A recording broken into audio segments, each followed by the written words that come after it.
नमस्कार। उम्मीद है आप लोग स्वस्थ और सानंद होंगे। जिस दिन से अपने मोदी जी प्रधानमंत्री बने थे और वो एकमात्र ऐसे प्रधानमंत्री हैं, अभी भी मैं कह सकता हूँ, जिनके पास पूरे हिंदुस्तान को लेकर के कोई विजन नहीं है। वो एक भारतीय जनता पार्टी और राष्ट्रीय स्वयं सेवक संघ के आंदोलन से जो एक माहौल बना, उस माहौल में वो प्रधानमंत्री बने और उनको प्रधानमंत्री बनाने में जो पूरी लॉबी थी, आपकी क्या नाम अडानी अंबानी शरीकों की जो लॉबी थी, उसने उनको प्रधानमंत्री बनाने में खुद के पैसा पाया। मोदी जी एक मात्र अभी तक के ऐसे प्रधानमंत्री हैं जिनके अंदर प्रधानमंत्री बनने के जो ज़्यादातर गुण होते हैं वो उनके अंदर नहीं है। पूरे भारत को लेकर के उनके अंदर कोई एक वो नहीं है कि भारत का कैसे विकास करेंगे, ऐसा कोई ब्लूप्रिंट उनके पास नहीं है। और उसके अलावा वो बहुत अच्छे वक्ता भी नहीं है और क्या नाम तमाम कमियां हैं उनके अंदर। लेकिन बहरहाल इतनी इतनी सीढ़ियां लगा करके, इतने खपच्चे लगा करके उनको खड़ा किया गया कि वो कम से कम 10 साल प्रधानमंत्री रह गए। और एक सही बात है, उनकी कुल एक खासियत है, वो अच्छे वक्ता है। वो भी अगर क्या नाम है लफाजी फेंक रही हो तो अगर अगर उनसे कह दिया जाए कि आप ऐसा भाषण करिए जिसमें तमाम तथ्य वगैरह दिए जाए तो वो नहीं दे सकते। हाँ, लफाजी फेंकने वाले भाषण वो कर सकते। और जैसा मैंने कहा कि उनको प्रधानमंत्री बनाने के पीछे दो बातें, पहले एक तो भारतीय राष्ट्रीय क्या स्वयं सेवक संघ और भारतीय जनता पार्टी ने जो हिंदुओं का एक हिंदुत्व का एक वो डायरेक्शन पैदा किया वो, और दूसरा ये है कि अडानी और अंबानी शरीकों ने उनके पीछे पूंजी लगाई। उन दोनों को ही मोदी जी को के प्रधानमंत्री बनने का उन दोनों को भरपूर फायदा हुआ। राष्ट्रीय स्वयं सेवक संघ भी एकदम से काफ़ी पैसे वाला हो गया और ये आपके क्या नाम है अडानी अंबानी और उन जैसे जो तमाम बनिए थे वो भी काफ़ी पैसे वाले हो गए। ये कुल मिला के उनका जो 10 साल था उस 10 साल के कार्यकाल का ये फायदा हुआ। और बाकी हिंदुस्तान का बेड़ा गर्क कर दिया मोदी जी ने, ये कन्फर्म है। जिसका भी एकदम लेटेस्ट जो एग्जाम्पल है वो नीट का क्या यूजीसी का जो पेपर जो अभी खत्म उसको ख़त्म किया गया। और साथ ही साथ नीट वाले में तो देखिए क्या क्या बेईमानी हो रही है, आज सब लोगों को पता ही है। और उसके अलावा जैसे मैंने कहा कि एक राष्ट्रीय विचारधारा के व्यक्ति मोदी जी नहीं है, इसीलिए वो राष्ट्र में आकर के प्रधानमंत्री बनने जब वो बन भी गए तो उन्होंने, जैसे मैंने बोला कि दो दो मुद्दों पर काम किया। एक तो वही एक अडानी अंबानी के मुद्दे पर काम किया उन्होंने, और दूसरा राष्ट्रीय स्वयं संघ और जो इतने हिंदू संगठन है उनको फायदा पहुंचाया। और तीसरी चीज उस गुजरात के तमाम लोगों को फायदा उन्होंने पहुंचाया जो हाँ जिस गुजरात से वो आए। वो एक तरीके से दिल्ली में बैठ करके उन्होंने गुजरात के रिप्रेजेंटेटिव के तौर पे काम किया, जिसका नतीजा ये हुआ कि जो पूरा का पूरा गुजरात लॉबी तो मैं नहीं कहूँगा, गुजरात माफिया जो था पूरा हिंदुस्तान के तंत्र पर काबिज हो गया। ये उनके आने का कुल मिला करके अभी तक का उनका अचीवमेंट रहा है, बाकी कहें वो चाहे जो। और चूंकि कई वजहों से हिंदुत्व का माहौल बना हुआ है हिंदुस्तान में अभी भी, हालांकि अब तो नहीं रह गया है लेकिन फिर भी थोड़ा बहुत तो अभी भी है ही। उसके चलते उन्हीं की तर्ज पर चल करके योगी जी ने भी मंसूबे पालने शुरू किए कि हमको भी प्रधानमंत्री बनना है। अब जाहिर सी बात है कि योगी मोदी जी के साथ साथ लगे लगे शाह जी आए थे, तो जाहिर सी बात है उनकी भी मंशा थी कि वो प्रधानमंत्री बने। इधर योगी जी ने भी जो है मोदी जी के नक्शे कदम पे चल के वैसे ही आंख से चिंगारी लगा करके वो सब करके कि ये कर देंगे वो कर देंगे, सब कुछ उन्होंने किया। और उनकी भी मंशा उन्होंने जाहिर कर दी कि वो भी प्रधानमंत्री पद की दौड़ में उम्मीदवार है। लेकिन ये तीनों चीजें तब संभव थी जब हिंदुत्व का जो एक तरीके से जो माहौल बना हुआ है वो माहौल लंबे समय तक बना रहता, तो एक के बाद एक लोग बन सकते थे। योगी जी का अभी 7-8 साल हो गए हैं। योगी जी के 7-8 सालों का कुल एक अचीवमेंट है कि उन्होंने कुछ अपराधियों को मार गिराया है। उसके अलावा उनके पास भी अचीवमेंट के नाम पे जीरो है। लफाजियाँ उन्होंने भी खूब की, तमाम तरह तरह के मीटिंग करा करके और इंडस्ट्रिस्ट को बुला बुला करके ये लगेगा वो लगेगा, कहीं कुछ नहीं लगा। और उसके अलावा एक भी नौकरी नहीं वो दे पाए। तमाम पर्चे उनके राज्य में भी लीक हुए जिसमें से एक को भी वो दंडित नहीं करा पाए। ये कुल मिलाकर के उनका अचीवमेंट रहा।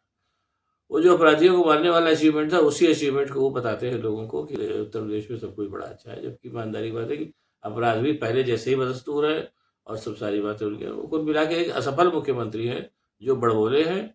और जाहिर सी बात है कि वो उसी रास्ते पर चल रहे हैं, हिंदुत्व के रास्ते पर, जिस पर उनको चलता है कि शायद वो भी प्रधानमंत्री बन जाए। लेकिन इधर एक दूसरा काम भी हो गया जो जो होना ही था, थोड़ा देर में हुआ लेकिन हो गया। कि मोदी जी के 10 सालों के कार्यकलाप से जब पूरी जनता परेशान हो गई और वो समझ गए, उनका असली रूप वो समझ गई, तो इस इलेक्शन में पूरी हिंदुत्व की लहर जो थी वो धीरे धीरे खत्म होने लगी, और उसको खत्म होना भी था। और जिसका सबसे बड़ा प्रमाण जो था कि अयोध्या से ही भारतीय जनता पार्टी हार गई। अयोध्या से भी भारतीय जनता पार्टी को हारना था, ये भी तय है। मैं तो तमाम रिपोर्ट्स वगैरह देखता रहता हूँ।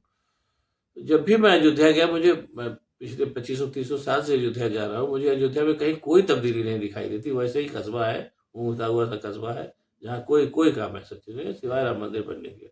और राम मंदिर बनने में भी जिस कदर घोटालों की शिकायतें सामने आई हैं, वो उन घोटालों की अगर निष्पक्ष जाँच हो जाए, तो मैंने पहले भी कहा है कि इतने लोग जेल जाएँगे कि जिसकी कोई सीमा नहीं होगी।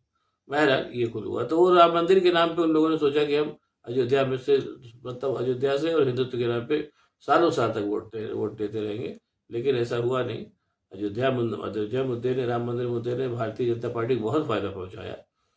दो दो लोगों की क्या नाम है पार्टी से बढ़ करके वो सत्तारूढ़ पार्टी बनी, को भी कम से कम 2 बार, एक बार अटल बिहारी के ज़माने में और दूसरी बार अपने मोदी के ज़माने में। लेकिन उस पूरे जो राम मंदिर मुद्दे से जिससे भारतीय जनता पार्टी पावर में आई, उस पावर से, उसके पावर में आने से कॉमन मैन को कोई फायदा नहीं हुआ। जो भगवान राम के सामान्य भक्त थे उनको कोई फायदा नहीं हुआ।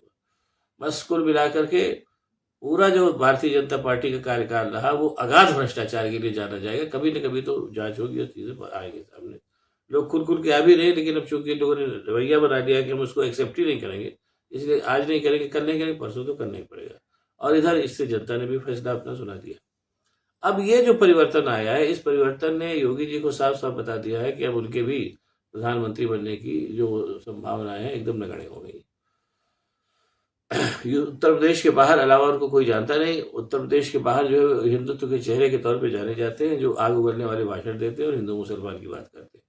पूरे जब उनके पास पूरे उत्तर प्रदेश के विकास को लेकर के ही कोई ढांचा नहीं है, तो पूरे हिंदुस्तान के विकास को लेकर के क्या ढांचा होगा उनके पास, ये समझा जा सकता है।